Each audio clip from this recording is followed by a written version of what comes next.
आइए ज्योग्राफी की ये दूसरी वीडियो आप लोगों को मिल जा रही है। और इस बार पहली वीडियो के बाद में दूसरा वीडियो देने में 5-6 दिन का अंतराल हो गया, इसलिए कि जब पीसीएस मेंस का रिजल्ट आया तो पीसीएस मेंस के रिजल्ट के बाद में काफ़ी चीज़ें अस्त व्यस्त हो जाया करती हैं, और वही अस्त व्यस्तता का शिकार काफ़ी हद तक हम भी रहे हैं। इसीलिए ये वीडियो रिकॉर्डिंग हो नहीं पाया। और जैसा मैं आपसे कहा था कि ज्योग्राफी को मतलब सामान्य अध्ययन के तहत हम पहले ज्योग्राफी से शुरू किए हैं, तो ज्योग्राफी हम प्रयास कर रहे हैं कि कंप्लीट आप लोगों को वीडियो दें। और ये वैसा वीडियो होगा, उस प्रकार का स्रोत है जिसमें लगभग अगर आप सही से देखें तो यूपीएससी के लगभग सभी परीक्षाओं के जीएस के तहत जो ज्योग्राफी आने वाले होता है, ज्योग्राफी के जो प्रश्न आते हैं वो, और साथ साथ यूपी ट्रिपल एससी के भी प्रश्नों को अगर देखें और अन्य किसी भी परीक्षा के एग्जाम को देखेंगे, परीक्षा को देखेंगे, तो उन सभी परीक्षाओं में आने वाले भूगोल के प्रश्न टॉपिक वाइज जो भी हम आपको दे रहे हैं, ये कुछ इस प्रकार के हैं कि इसमें प्रयास किया गया है कि इस वीडियो लेक्चर में आपको कुछ भी छोड़ा ना जाए, लगभग सारी चीज़ें दे दी जाए। और एक भी बात आप लोगों को और बतानी है कि लोक सेवा आयोग के करतूतों से, मैं बार बार इस शब्द को करतूतों बोल रहा हूँ, करतूतों इसलिए बोल रहा हूँ कि जहाँ पर जो संस्थान कॉन्स्टिट्यूशनली बॉडी हो और उसका काम हो कि न्यायोचित और नियमानुसार कार्य करना, और नियमों और न्याय दोनों को धता बताते हुए मनमानी अगर कुछ कार्य करता रहे जिससे कि हजारों की संख्या में छात्र प्रभावित भी होते हों, तो दो ही चीज़ हो सकता है, उसे या तो कानूनन लड़ाई लड़ी जा सकती है, जो कि छात्र इस समय सक्रिय हैं वो लड़ेंगे, और उनमें हम सब लोग भी पूरा सहयोग दे रहे हैं। और हम तो आप लोगों को भी कहते हैं कि आप लोग अपने भाइयों बहनों का आप लोग सहयोग करिए, क्योंकि न्यायोचित लड़ाई होना जरूरी है। क्योंकि अन्याय, जो लड़का एलिजिबल है, जो कैंडिडेट एलिजिबल है, उसको क्वालिफाई होना चाहिए। उससे कम नंबर के पाए हुए छात्र अगर सेलेक्ट हो जाए और वो व्यक्ति असफल हो जाए तो ये सरासर तो गलत है। और इससे लड़ने के लिए एक न्यायोचित लड़ाई जो वैधानिक तरीके से है, संवैधानिक तरीके से विधि सम्मत, वही तरीका अपनाया जा सकता है। और दूसरी बात आप लोगों को अंतिम में कहना है कि अब अपना माइंडसेट आप अवश्य बना लें कि प्रिलिमिनरी एग्जामिनेशन में से आपके 100 से नीचे क्वेश्चन ना भी आए।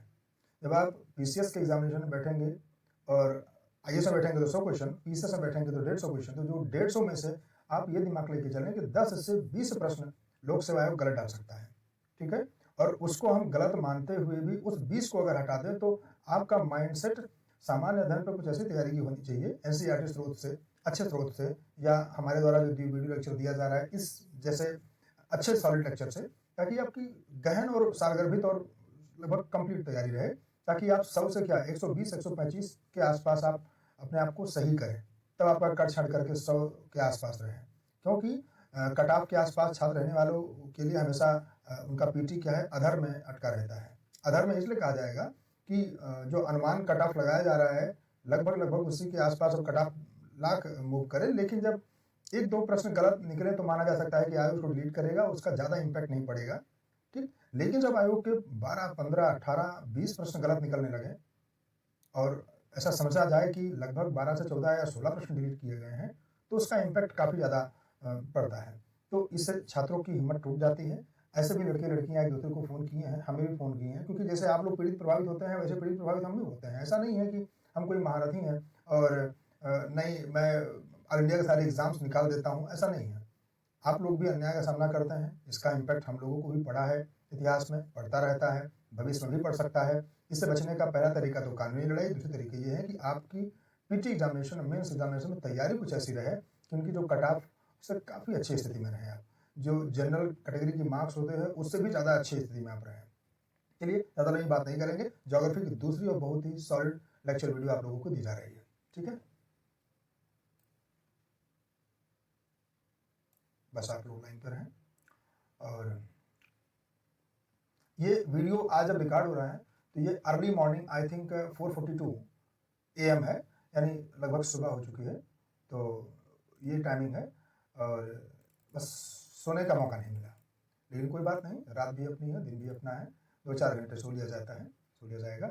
आइए आप लोगों को भारत का भौतिक प्रदेश, ये दूसरा वीडियो लेक्चर है, ध्यान से समझिएगा, इसको तेजी से हम पढ़ाएंगे आप लोगों को। तो भारत को देखो क्या है, वीडियो का डिटेल लेक्चर तो मैं भी आप लोगों को नहीं दे पाऊंगा क्योंकि इतना समय नहीं है। ये वीडियो लेक्चर ही आप लोगों के लिए एक तरह से रिवीजन के रूप में बनाया गया है, ताकि आप लोग अन्य स्रोतों से भी पढ़े होंगे तो यहाँ अगर रिवाइज कर लें तो आपको लगेगा कि सर हाँ बहुत सी चीज़ें हम छोड़ चुके थे, नहीं पढ़ रहे थे, उसको आप रिवाइज करवा दे रहे हैं, वो चीज़ मुझे बता दे रहे हैं, क्रमशः बता दे रहा हूँ मैं, ताकि आप लोगों को किसी भी एग्जामिनेशन में, जीएस में, ज्योग्राफी से संबंधित समस्या ना के बराबर आए। चलिए, भारत के भौतिक प्रदेश, देश का जो भूभाग है उसमें पर्वतीय क्षेत्र का हिस्सा 10.6 है, पहाड़ी क्षेत्र 18.5% है। तो भारत की संपूर्ण भूभाग क्षेत्र में पठार क्षेत्र 27.7% और मैदानी क्षेत्र जो है क्या नाम 43.2%। तो सबसे फर्स्ट नंबर पर आपका ये हो जाएगा, ठीक है, फर्स्ट नंबर पर आप इसको ले लीजिएगा और फिर दूसरे नंबर पे आप पठार को ले लीजिएगा, तीसरे नंबर पे पहाड़ी क्षेत्र को ले लीजिए, ठीक है ना, क्रम से लगा लीजिएगा। और आपका भारत का भूभाग जानते हैं कितना है, 32,87,263 वर्ग किलोमीटर। ये अनऑफिशियल पुराना रिकॉर्ड है। वर्तमान में ऑफिशियल की, जब ऑफिशियल की बात की जाएगी तो वर्तमान में हमारा जो गृह मंत्रालय है, भारत सरकार के गृह मंत्रालय, उसने आंकड़ा बिल्कुल दे दिया है 32,87,400 कुछ वर्ग किलोमीटर है, ठीक है ना। तो उसको आप लोगों को मैं इसके पहले की वीडियो मैंने डिटेल से बता दिया है कि जनरल इन्फॉर्मेशन का क्या आंकड़ा क्या है और हाल ही में सरकार के द्वारा संशोधित किए गए भारत के भू क्षेत्र के रिकॉर्ड का अपडेटेड डाटा आप लोगों को भी मैंने प्रूफ वीडियो में दे दिया है।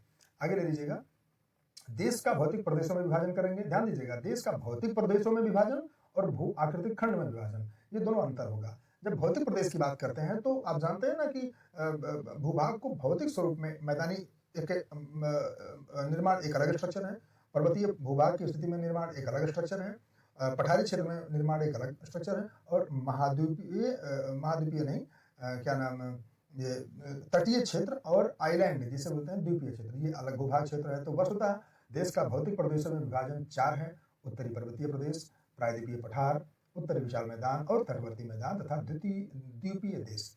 फिर आप आ जाते हैं भारत का भू आकृतिक खंड में विभाजन 6 है।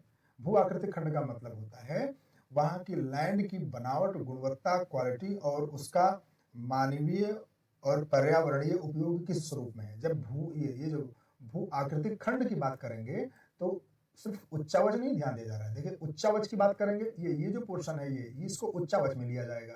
भौतिक प्रदेश विभाजन का मतलब उच्चावच के आधार पर, लेकिन जब भू आकृतिक खंड की बात करेंगे तो उच्चावच श्रेणी में नहीं लिया जाएगा। उच्चावच का मतलब होता है ऊंचाई नीचाई किस स्वरूप में है, ये भू आकृतिक खंड में उस श्रेणी में नहीं जाएगा।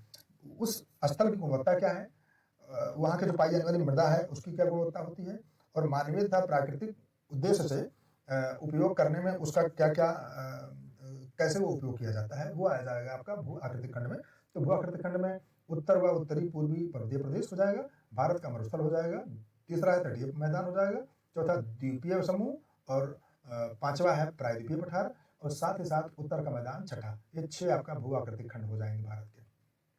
उत्तर के पर्वतीय मैदान प्रदेश को आप पढ़ें, ये इसका विस्तार क्या है, सिंधु नदी के मोड़ से ले लीजिएगा। अगर आप एटलस मैप पढ़ते होंगे, ये जो वीडियो आप लोगों का चल रहा है इसको पढ़ते लिखते सुनते समय आप अपना एटलस उठा लीजिएगा, क्योंकि इसमें मैप्स अटैच कर पाना थोड़ा सा समय नहीं मिला और हम इसको अटैच नहीं कर पाए, लेकिन आप लोग अपना एटलस लेके ही पढ़ें, ज़्यादा ठीक रहेगा। इसका जो विस्तार है सिंधु नदी के मोड़ से ब्रह्मपुत्र नदी के मोड़ तक लगभग 2400 किलोमीटर के लंबाई में तलवार के आकार में फैला हुआ है, और इसकी चौड़ाई यानी पर्वतीय प्रदेश की जो चौड़ाई है 150 किलोमीटर से लेकर के 400 किलोमीटर तक इसकी चौड़ाई है। 150 किलोमीटर इसकी चौड़ाई होगी, वो चौड़ाई वस्तुतः आपकी क्या नाम यहाँ सबसे ये आसाम को छोड़ते हुए जब इधर आप आते हैं क्या नाम दार्जिलिंग के पास और इधर आप आते हैं तब यहाँ पर सबसे न्यूनतम चौड़ाई होती है, और अधिकतम चौड़ाई आपकी जम्मू कश्मीर में मिल जाएगी, ठीक है। फिर आप ले लीजिएगा ये आपका पूरा हिमालय जो है ये 22 देशांतर रेखाओं के बीच में विभाजित है। मतलब जो कितने देशांतर रेखाओं को ये आच्छादित करता है, तो लगभग 22 देशांतर रेखाओं को आपका हिमालय आच्छादित करता है, ये आप लोग गौर रखिएगा। और एशिया में पाए जाने वाली लगभग 94 आपकी जो पर्वत चोटियां हैं उनमें से 22 पर्वत चोटियां तो आपके हिमालय में ही पाई जाती हैं, ठीक है। और भी गौर करिएगा इसमें है कि एशिया के 6500 मीटर से अधिक, हाँ ये जो कहा जा रहा है मैं इसमें गौर नहीं किया कि एशिया के लगभग 6500 मीटर से अधिक ऊंचाई की जो पर्वत चोटियां हैं उनमें से लगभग एशिया में आपके 94, उन 94 में से 92 आपके हिमालय में ही स्थित हैं। अगले लीजिएगा हिमालय में पूर्वी भाग में, हिमालय के पूर्वी भाग में ऊंचाई के साथ साथ विविधता बढ़ती जाती है। ये प्रश्न IAS में भी आ चुका है, ठीक है। आपका हिमालय में जो पूर्वी हिमालय आपका है, ठीक है ना, सिक्किम का हो गया, मेघालय का हो गया, आसाम में कुछ उसका हिस्सा थोड़ा बहुत आता है, अरुणाचल प्रदेश का, नागालैंड का, मिजोरम का, मणिपुर का, त्रिपुरा का, यहाँ का जो हिमालय क्षेत्र है यहाँ पर जो है ऊंचाई बढ़ने के साथ साथ जो डाइवर्सिटी है, विविधता, यानी आप विविधता जानते होंगे, विभिन्न प्रकार की जीव जंतु वनस्पति इस प्रकार की जो विविध संख्या में अधिक से अधिक संख्या में पाए जाना और एक ही समूह में रहना तो विविधता है, ये ज़्यादा पाई जाती है। हिमालय का ढाल तिब्बत की तरफ नतोदर है, ध्यान दीजिएगा, और भारत की ओर उन्नतोदर है। नतोदर का मतलब ये देखिए, नतोदर का मतलब ढाल होता है ऐसा ढाल, ऐसा, ठीक है, ओके। और उन्नतोदर ढाल का मतलब होता है ऐसा ढाल, ठीक है ना। तो आप ध्यान दे लीजिएगा। आगे है, वैसे तो हिमालय के अगर आप मूलतः पढ़ेंगे तो कई पुस्तकें ऐसी हैं जो हिमालय की 3 श्रेणियां बताती हैं कि बृहद हिमालय, मध्य हिमालय और शिवालिक श्रेणी। तो बृहद हिमालय, मध्य हिमालय, शिवालिक श्रेणी जब उससे कहा जाएगा कि जब तैतीस सागर में हिमालय का उत्थान हुआ, उत्थान के पश्चात हिमालय आप जानते हैं फोल्ड माउंटेन है, तो फोल्ड माउंटेन में उसमें 3 फोल्ड बने। ये ट्रांस हिमालय वस्तुतः ये बृहद हिमालय, मध्य हिमालय और शिवालिक श्रेणी से पूर्व की श्रेणी है ना ये। लेकिन इसको अलग नहीं पढ़ेंगे, इसको संपूर्ण हिमालय में मर्ज करके ही पढ़ा जाएगा। इसलिए इसको जो है हिमालय में ही मिला करके 4 श्रेणियों में पढ़ते हैं। तो हिमालय को 4 श्रेणी में पढ़ा जाता है, ट्रांस हिमालय, बृहद हिमालय, मध्य हिमालय, शिवालिक श्रेणी। जो आपका ट्रांस हिमालय है ये बृहद हिमालय के ऊपर जो काराकोरम और इधर लद्दाख रेंज और जो कैलाश माउंटेन रेंज चला गया है, जो तिब्बत से बढ़ता हुआ आगे बढ़ जाता है, उसे बोलते हैं ट्रांस हिमालय, ठीक है। बाकी बृहद हिमालय, मध्य हिमालय और शिवालिक श्रेणी आप हिमालय की बाद की जो हिमालय जब 33 सागर में उत्थान होकर के उसमें उन्नयन हुआ और हिमालय की 3 श्रेणियां बनी वलय के आधार पर, तो वो 3 वलय हैं, बृहद हिमालय, मध्य हिमालय और शिवालिक। वस्तुतः 4 श्रेणियां मानी जाती हैं। ट्रांस हिमालय को पढ़ लेते हैं। ट्रांस हिमालय को 33 हिमालय या तिब्बती हिमालय भी कहा जाता है। यह हिमालय के उत्थान से पूर्व निर्मित है, मैंने पहले बता दिया। यह अवसादी चट्टानों से निर्मित है, ये नोट करिएगा। ये अवसादी चट्टानों से कौन निर्मित है? ट्रांस हिमालय। पूर्ववर्ती नदियों का उद्गम स्थल है। जो पूर्ववर्ती नदियां हैं, ध्यान से समझिएगा, पूर्ववर्ती नदियां क्या है? पूर्ववर्ती नदियां उन नदियों को कहा जाता है जिनकी ओरिजिन, जिनकी उत्पत्ति हिमालय के उत्थान से भी पहले से है, ठीक। तो आप मानसरोवर झील और क्या नाम राकेशताल झील से और वहां से जो क्या निकलने वाली जितनी नदियां हैं, विशेषकर आपकी सतलज ले लीजिए, सिंध ले लीजिएगा, सांगपो अर्थात ब्रह्मपुत्र ले लीजिएगा, कुछ अन्य नदियां ले लीजिएगा, ये हिमालय को भी क्रॉस करके अर्थात तो उस पार से आती हैं, तो इनको पूर्ववर्ती नदियां कहा जाएगा। और जो नदियां हिमालय में ही ग्लेशियर से, अन्य खड्ड से, अन्य दरारों से निकल के आती हैं, जिनकी उत्पत्ति हिमालय में ही है, अर्थात बृहद हिमालय, मध्य हिमालय अथवा शिवालिक श्रेणी में ही है, उनको हम जो है क्या नाम उत्तरवर्ती या अनुवर्ती नदियां कहते हैं। पूर्ववर्ती नदियां जो आपकी हिमालय की इन 3 श्रेणियों के उत्थान से भी पूर्व अर्थात ट्रांस हिमालय के बीच से या ट्रांस हिमालय के भी उस दिशा से तिब्बत की तरफ दिशा से जो नदियां निकली हुई हैं और हिमालय को जगह जगह पर काट के और उनकी तरफ वो पास और उनकी ऊंचाई का अनुसरण करते हुए कहीं पर टर्न लेते हुए निकल के आई हैं, उनको बोलते हैं पूर्ववर्ती नदियां। ट्रांस हिमालय बृहद हिमालय से, ध्यान दीजिएगा, क्वेश्चन बहुत इंपॉर्टेंट है। ट्रांस हिमालय जो बृहद हिमालय से शचर जोन या फिर हिंज लाइन बोला जाता है, इससे अलग होता है। आगे आते हैं इसके 3 श्रेणियां, अर्थात ट्रांस हिमालय की मूलतः 3 श्रेणियां आप पढ़ते हैं, काराकोरम श्रेणी, लद्दाख श्रेणी और जास्कर श्रेणी। जो काराकोरम श्रेणी है, काराकोरम श्रेणी को कृष्णगिरि श्रेणी अथवा उच्च एशिया की रीढ़ भी कहा जाता है। कृष्णगिरि श्रेणी अथवा उच्च एशिया की रीढ़ भी कहा जाता है। फिर केटू, ये जो केटू को गाडविन आस्टिन भी कहा जाता है। केटू अथवा गाडविन आस्टिन ये काराकोरम की सर्वोच्च चोटी है। इसकी ऊंचाई 8611 मीटर है, ये आपको लिखा हुआ है। और अभी ये वर्तमान में ये जो गाडविन आस्टिन है अर्थात केटू, ये वर्तमान में पीओके अर्थात पाक ऑक्यूपाइड कश्मीर में है, ठीक है। चलिए, इसी में नुब्रा घाटी है जहां पर सियाचिन ग्लेशियर है। जो सियाचिन की लड़ाई 1998-99 में जो हुई थी, ठीक है, वो सियाचिन जो ग्लेशियर है वो इसी नुब्रा घाटी में है और ये नुब्रा घाटी इसी काराकोरम रेंज में पाई जाती है, नोट रखिएगा। फिर ग्लेशियर की बात करते हैं। यहाँ 3 बड़े ग्लेशियर आपके पाए जाते हैं, सियाचिन ग्लेशियर, बियाफो ग्लेशियर और यहाँ कट गया है बाल्टोरा ग्लेशियर, ठीक है। तो लंबाई के हिसाब से सबसे लंबा आपका सियाचिन ग्लेशियर है। सियाचिन ग्लेशियर की लंबाई 76.44 किलोमीटर है, ठीक है। भारत का सबसे लंबा ग्लेशियर सियाचिन ग्लेशियर ही है। फिर बियाफो ग्लेशियर की लंबाई 60 किलोमीटर है और बाल्टोरा ग्लेशियर की लंबाई 58 किलोमीटर है। ये तीनों नोट रखिएगा, ये कट गया है लेकिन मैंने बोल दिया, इसको नोट कर लीजिएगा। और दूसरा काराकोरम के बाद दूसरी रेंज है लद्दाख रेंज। लद्दाख में कैलाश पर्वत लद्दाख श्रेणी का ही भाग है। जो लद्दाख, अगर आप मैप देखोगे तो लद्दाख श्रेणी का जो क्या नाम पूर्व और दक्षिण की तरफ जो विस्तार है वही कैलाश श्रेणी आगे बन गया है। तो लद्दाख श्रेणी का ही पूर्वी विस्तार है कैलाश श्रेणी, ठीक है, जो कैलाश श्रेणी आपके तिब्बत में है। विश्व की सर्वाधिक खड़ी ढाल वाला एक चोटी है, उसका नाम है राकापोशी। ध्यान दीजिएगा, विश्व की सबसे खड़ी ढाल वाली चोटी है राकापोशी चोटी, वो इसी में स्थित है। और अगर देखना चाहेंगे तो शायद, इसमें मैं थोड़ा कंफ्यूज हो रहा हूँ क्योंकि ये किसी मैप में कुछ दिखा रहा है, किसी में को, लेकिन शायद ये कैलाश के पास में ही सबसे खड़ी ढाल वाली चोटी है ये राकापोशी। ठीक है, कैलाश माउंटेन के ही पास में। आते हैं अक्साई चिन, जिसको कि जो है 1962 के भारत और चाइना के वार में के समय में चाइना ने गलत तरीके से कब्जा लिया था।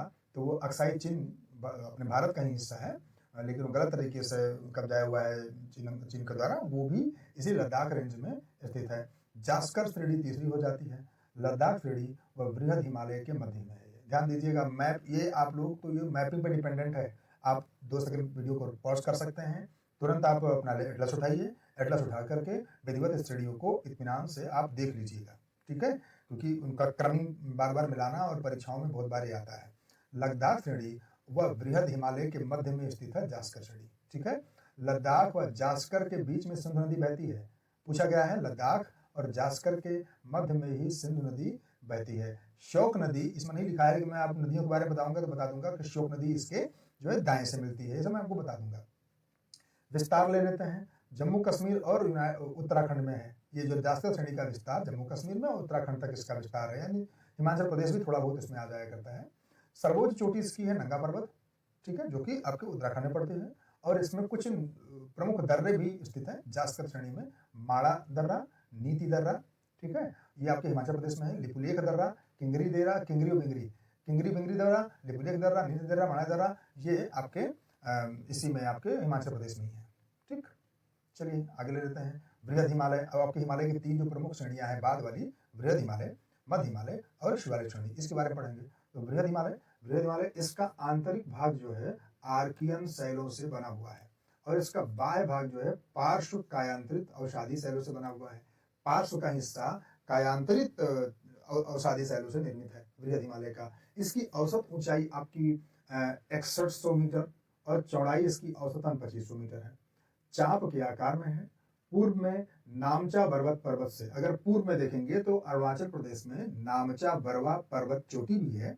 ये हिमालय का ये जो बृहद हिमालय का पूर्वी बिंदु है, वहीं से हिमालय दक्षिण टर्न हो जाता है और अराकान योमा जो श्रेणी है आपकी भारत और म्यांमार के बीच में सीमा रेखा बनाती है, वो हिमालय का ही टर्न पॉइंट है, टर्न हिस्सा है। तो वो नामचा बरवा पर्वत पूर्व से लेकर के पश्चिम में नंगा पर्वत तक जो है आपका ये बृहद हिमालय विस्तृत है। अर्थात बृहद हिमालय का विस्तार आपके जम्मू कश्मीर में बहुत अल्प मात्र ही मिलता है। मैक्सिमम इसका आपके नेपाल में, भूटान में, अरुणाचल प्रदेश में, सिक्किम में और उत्तराखंड में, थोड़ा सा हिस्सा हिमाचल प्रदेश में इसका पाया जाता है। आगे सर्वोच्च चोटी, इसकी माउंट एवरेस्ट सर्वोच्च चोटी है। ये विश्व की भी सबसे सर्वोच्च चोटी है। इसमें और भी उच्च चोटियां पाई जाती हैं। फिर ल्योते, अन्नपूर्णा, नंदा देवी, बद्रीनाथ, नीलकंठ आदि भी इसमें सर्वोच्च चोटियों के रूप में पाई जाती हैं। ठीक है, ये माउंट एवरेस्ट की लेते हैं। माउंट एवरेस्ट को तिब्बती भाषा में, ध्यान दीजिएगा, ये माउंट एवरेस्ट विश्व का सर्वोच्च चोटी है। इसको तिब्बती भाषा में चोमुलुंगमा और नेपाल में सागरमाथा कहा जाता है।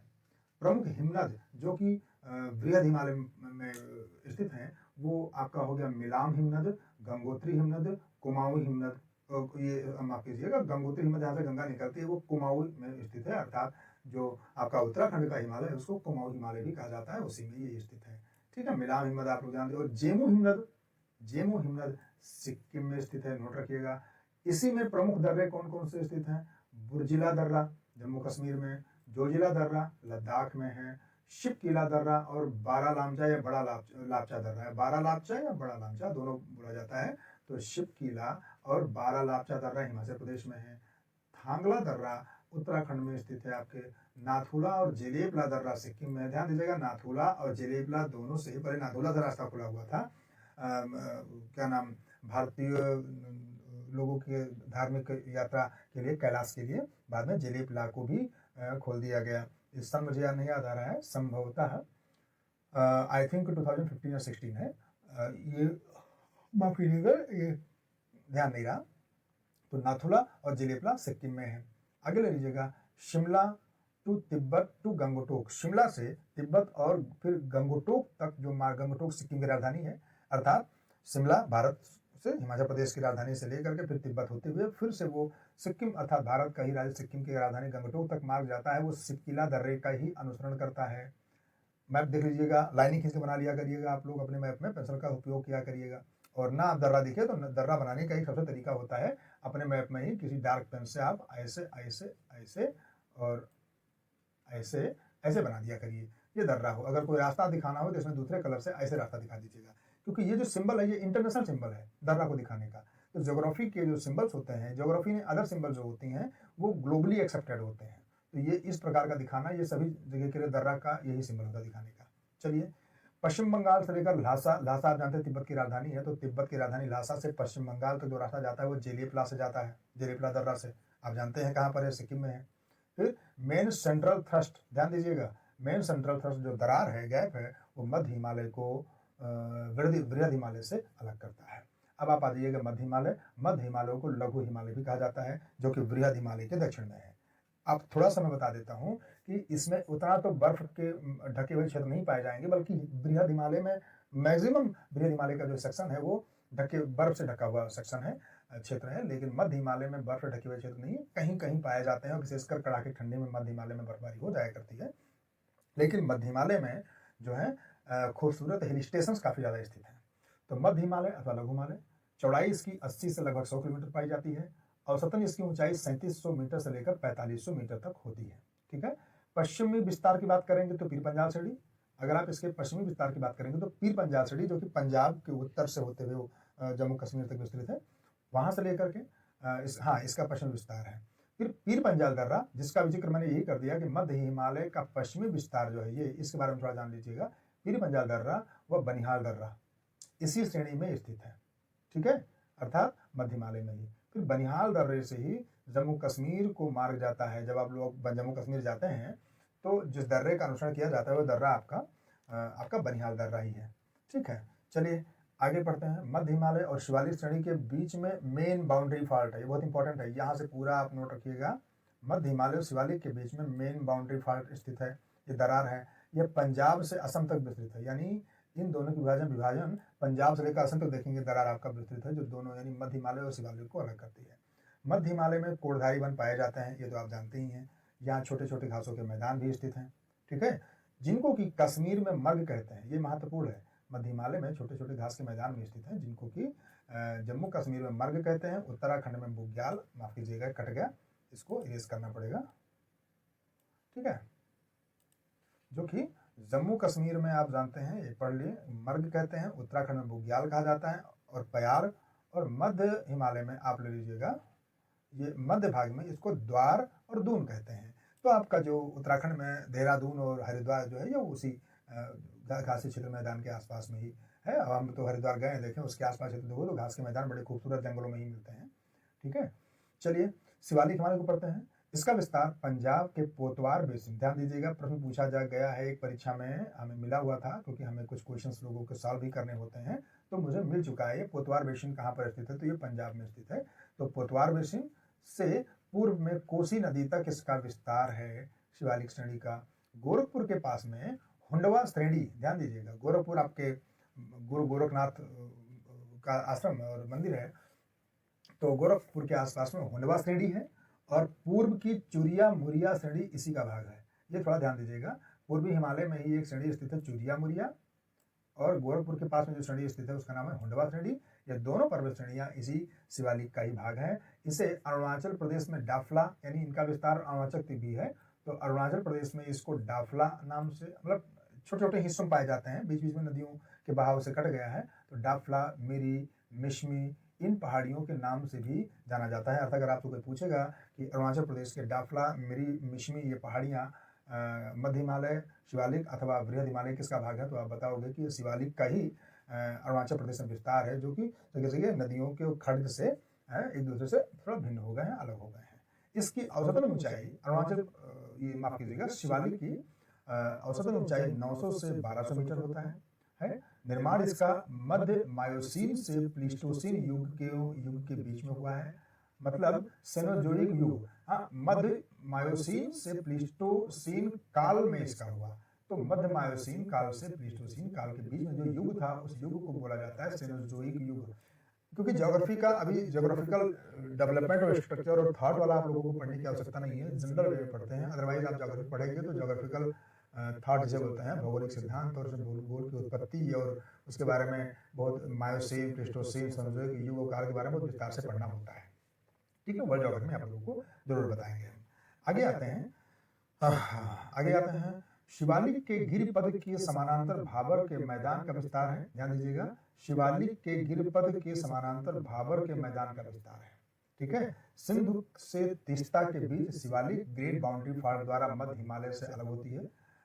माफ कीजिएगा, थोड़ा मेरा ध्यान अलग हो गया था। शिवालिक के गिरिपद अर्थात शिवालिक श्रेणी के नीचे जहां से शिवालिक श्रेणी खत्म हो जाती है, उसके गिरिपद के समानांतर या समांतर जो मैदान फैला हुआ है उसे बोलते हैं भाबर का मैदान। ये मुश्किल से भाबर का मैदान 8 से 10 किलोमीटर की चौड़ाई में होता है।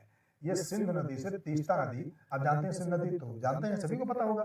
तीस्ता नदी आपके जो हिमालय से निकलती है, सिक्किम के मध्य से होते हुए और भारत में प्रवेश करती है, और कि जो वेस्ट बंगाल का जो ऊपरी दार्जिलिंग के ईस्ट में से बहते हुए और बांग्लादेश में प्रवेश कर जाती है। तो सिंधु नदी से तीस्ता के बीच तक इस गिरिपद हुए मैदान का विस्तार है, जिसको कि भाबर कहते हैं। अब भाबर के बारे में भी आप लोगों को आगे बताएंगे कि भाबर 8-10 किलोमीटर चौड़ा मैदान है, कतरनी पथरी क्षेत्र का मैदान है। वहां तक आते आते छोटी छोटी नदियां जो हिमालय से निकलती हैं वो अंदर समा जाती हैं, अंदर ही अंदर भूमिगत हो जाया करती हैं। इसके बारे में आप लोगों को आगे बढ़ाया जाएगा। शिवालिक ग्रेट बाउंड्री फॉल्ट द्वारा मध्य हिमालय से अलग होती है। फिर से बता दे रहा हूँ, शिवालिक जो है मध्य हिमालय से ग्रेट बाउंड्री फॉल्ट द्वारा अलग होती है। फिर आगे आप लोग ले लीजिएगा पूर्वांचल की पहाड़ियां। तो पूर्वांचल की पहाड़ियों की बात करेंगे तो भारत की माने हिमालय का ये पूर्वी विस्तार है।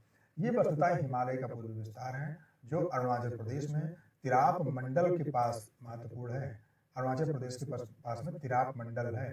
तो तिराप मंडल के पास दिहांग खड्ग के मोड़ से, जो दिहांग खड्ग है, खड्ग का मतलब होता है हिमालय को ही एक बहुत ही चौड़े दरार के रूप में हिमालय को जो नदी काट ले गई है वो विशेषकर कोई और नहीं, आपकी जो दिहांग नदी है, माफ कीजिएगा भाई नींद आ रही है, दिहांग नदी ही है। आपको जो दिहांग नदी है वो सिंधु नदी आपकी उस क्या बता रहे हैं, और ये ब्रह्मपुत्र नदी ही आपकी जो है तिब्बत में बोली जाती है सांगफू, और जब अरुणाचल प्रदेश में आती है तो वहाँ दिहांग बोला जाता है। जैसे अरुणाचल प्रदेश को क्रॉस कर जाती है और आपके असम में आ जाती है तो उसको ब्रह्मपुत्र बोला जाता है। आगे हमको नदियों के बारे में विस्तार से बताएंगे, तो इसके कहाँ कहाँ किन किन नाम बुलाए गए हैं वो सब आप लोगों को बताएंगे हम। ठीक है, तो दिहांग खड्ग के मोड़ से दक्षिण की ओर भारत म्यांमार सीमा के सहारे विस्तृत है। जैसा कि आप लोगों को मैंने अभी बता दिया था कि भारत म्यांमार सीमा पर जो पर्वत श्रेणी विस्तृत है उसका नाम है अराकानियोमा पर्वत श्रेणी, और ये अराकानियोमा पर्वत श्रेणी किसी और इसका विस्तार नहीं बल्कि हिमालय का ही दक्षिण और दक्षिण पश्चिम टर्न है। ठीक है, इन्हें भिन्न नामों से जाना जाता है। जब ये आपका हिमालय पूर्वी क्षेत्र में जब टर्न ले लेता है, इन पूर्व के 7 राज्यों में जब प्रवेश करता है हिमालय, तो वहाँ कई नामों से बुलाया जाता है। वो सभी नाम है, वस्तुतः हिमालय का ही नाम उसका हिस्सा है, तो इन्हें विभिन्न नामों से जाने जाते हैं, जिनमें कि पटकोई या पटकाई बूम, बूम का मतलब होता है पहाड़ी। ठीक है, पटकाई बूम, म्यांमार में उसको अरुणाचल प्रदेश की सीमा, हाँ में पटकाई बूम है, और म्यांमार अरुणाचल प्रदेश की सीमा भी बनाता है। आइए जरा देख लेते हैं, यहाँ पर हम पूर्वी भारत हो गया, वहाँ पर जो पहाड़ियाँ ये हिमालय का ही पार्ट है। ध्यान दीजिएगा, ये यहाँ पर डफला, मिरी, अबोर, ये क्रम मिलाने को आ सकता है, ऊपर से नीचे, नीचे के ऊपर, दक्षिण से उत्तर, उत्तर दक्षिण, ये डफला, मिरी और अबोर नाम से इसे बोलते हैं मिश्मी। ये अरुणाचल प्रदेश में है, इतना सेक्शन इतना, ठीक है ना। फिर पटकोई, पटकोई ये हो गया, फिर नगा हिल्स, और फिर मणिपुर हिल्स, फिर नीचे जाओगे मिजो हिल्स, इस जगह पर है त्रिपुरा हिल्स। ठीक, और ये गारो खासी जनतियों का क्रम ऐसे है, ध्यान दीजिएगा, ये गारो खासी जनती, ये वाली ये आपका हो जाएगा, ये आपका हो जाएगा ये मेघालय। मेघालय में ये पहाड़ी होगी आपकी गारो, और ये मध्य वाली होगी खासी, और जो पूर्व वाली होगी ये होती है जयंतिया। इसको हिमालय का भी पार्ट कहा जाता है, परंतु ये वस्तुतः हिमालय का पार्ट न होकर के ये प्रायद्वीपीय भारत का उत्तरी पूर्वी विस्तार है। ठीक, अभी इसको हम यहीं तक, इस वीडियो को यहीं पर आप लोग लें। वीडियो नंबर 3 आप लोगों को कुछ ही घंटों में अर्थात सुबह तक भी दूसरी वीडियो आप लोगों को शोर मिल जाएगी। ठीक है, क्योंकि रेस्ट लेना जरूरी है, थोड़ा बहुत रेस्ट नहीं लेंगे तो आप लोगों के लिए फैंटास्टिक वीडियो और ऑथेंटिक सोर्स वाला वीडियो नहीं बना पाएंगे। ठीक है, शुक्रिया।